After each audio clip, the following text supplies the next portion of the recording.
is Vincent. I'm 56 years old. I've been on and off the streets now since 1991. I became a street person because I couldn't get a job.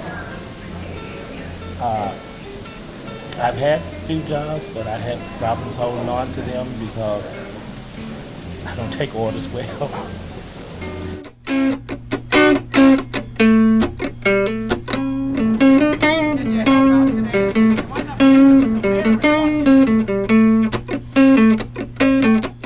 Out here on the streets for 3 years. I've been living in Grant Park on Michigan Avenue. It's not been easy at all. I've met a lot of good people though since I've been down here.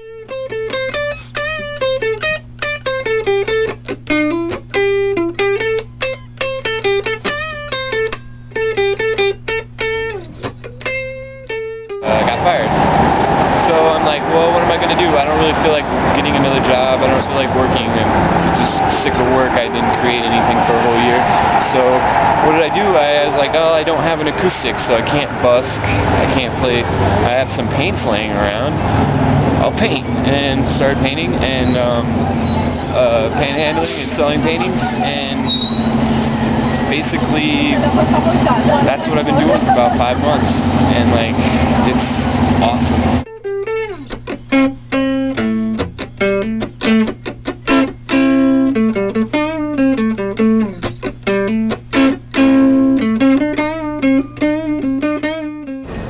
I started off here, I've been here like, on this corner right now for say about 3.5 years. And I don't always thought I'd be here. I guess it's God's doing.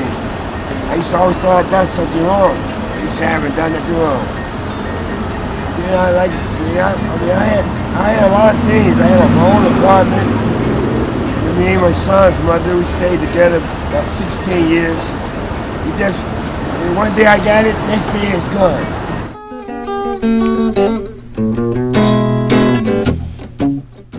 I'm not a panhandler.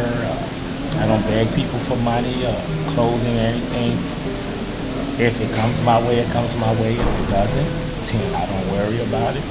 Because I learned about 15 years ago that if I don't eat today, I won't die because I don't eat today.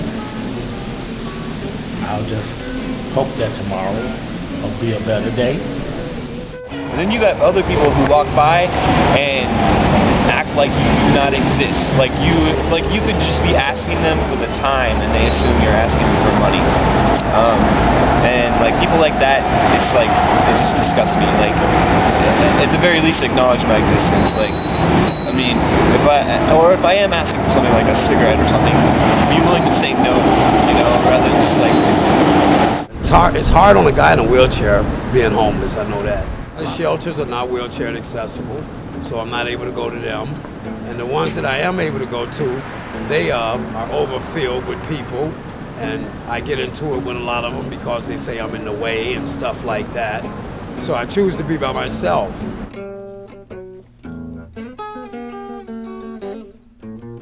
Well, I woke up this morning, realized I had no shoes.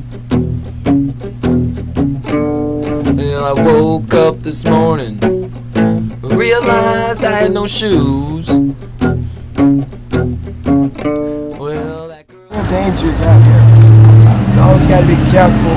And it's like for now, we almost at Christmas time, and you know during Christmas time it be real cold outside. I've been out here some colder days, but some nice days.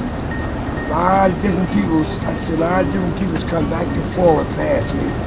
I don't think nobody ever seen so many shoes that I have seen walk past a person because I smell like the tip of my sign. Sometimes I do good, sometimes I do bad, you know. You never know about how the day is going to be. But I always think it would be a good day because I'm getting up every morning with the strength of the Lord. What's been a good thing is that being homeless, at least with me, I don't know about other people, I can't speak for other people, it helped me to get over my girlfriend completely, like no problem, like did not think about her again. It's like, I don't have a job, I can't afford a girlfriend, I can't afford to think about a girlfriend, I'm just going to worry about the day-to-day. Living in Minneapolis, Minnesota, I had a job with the Minnesota Department of Transportation. Then I started hanging out with some of the wrong people, the people that I shouldn't have hung out with. And I got involved with crack cocaine. So I lost a job. I got another job cooking in a shelter. I lost that job. And when I decided that, okay, well, this drug isn't really helping me, it's hurting me more than it's helping me, so I had decided I was going to quit. And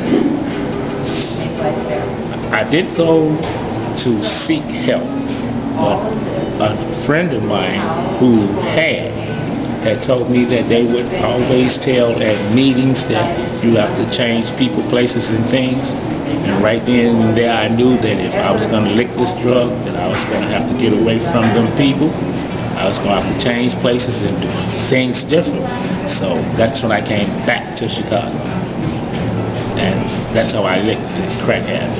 And that was in 91. See what happens, but like I really like to get a band together. I mean, in the far future, it'd be awesome if I could like pull off like a little 7-piece band, or like 11, you know, like a little mini orchestra or something. I hope to live to be a ripe old age. Actually, my main desire is to maybe one day move into a unit of my own. Well, because I do like to cook for myself. To get out of homelessness, to also find somebody that would hire me to work. It's something I probably can do. I want to get off this corner and have better days. I want to have a place of my own, a job. And when I have something, I want to get back to things that doesn't happen. Because it's just not only me. It's hundreds, 200 people out here that doesn't have anything. I'm not getting no younger, I'm getting older. And it's getting We're just like everybody else. All we want is for someone to love us.